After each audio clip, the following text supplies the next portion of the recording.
Әлемдегі тілдер туралы айта кетейік. Дүние жүзінде жалпы неше мыңнан астам тіл бар екен.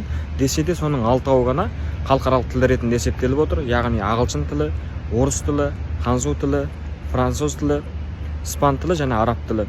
Ал енді адамзат тарихындағы тұңғыш әлем кеңістігінде сөйленген тіл болса орыс тілі екен. Яғни 1961 жылы 4 айдың 12 күні адамзаттың тұңғыш ғарышкері Гагарин аспан кеңістігіне көтерілген кезде сөйлеген тілі орыс тілі болғандықтан сол орыс тілі әлемдегі тұңғыш әлем кеңістігінде сөйленген тіл ретінде қаралады екен.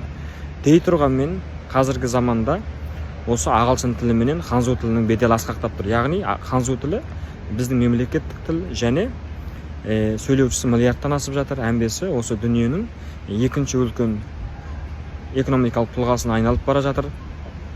Сондықтан ханзу тілінің беделі де орны да көтеріліп келе жатыр дүние жүзінде. Әрі бұл тілді біздің балалар жақсы біледі.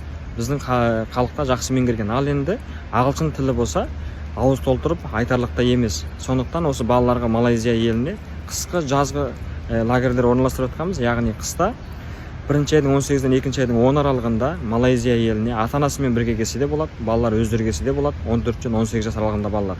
Ал 18-ден асып кеткен, дағшы оқып жатқан балалар өздеріңіз билет алып келе берсеңіздер болады. Сіздерді аэропорттан күтіп аламыз. Енді 14-тен 18 жас аралығында балаларды Үрімжіге барып алып кетіп, қайтадан апарып қоятын боламыз. Бұл жерде сол ағылшын тілі 5 сағаттан сабақ болады. Түстен кейін демаласыздар. Сенбі-жексенбі күні біз ертіп аралататын боламыз. Осы Малайзия еліне келмекші болсаңыздар қысқы лагерьде біздің үн хат нөмірімізді қосыңыз. Осы JB24 болмаса бас суретімізді ашсаңыз, және телефон нөміріміз тұр. Сол арқылы үн хат қосыңыз, телефон соқпай ақ қойыңыз. Біз сізге жауап қайтаратын боламыз. Әлемдік тіл, ағылшын тілін үйренуге келіңіздер, әлемді көріңіздер. Сіздерге тек қана жақсылық тілеймін. Аман болыңыздар.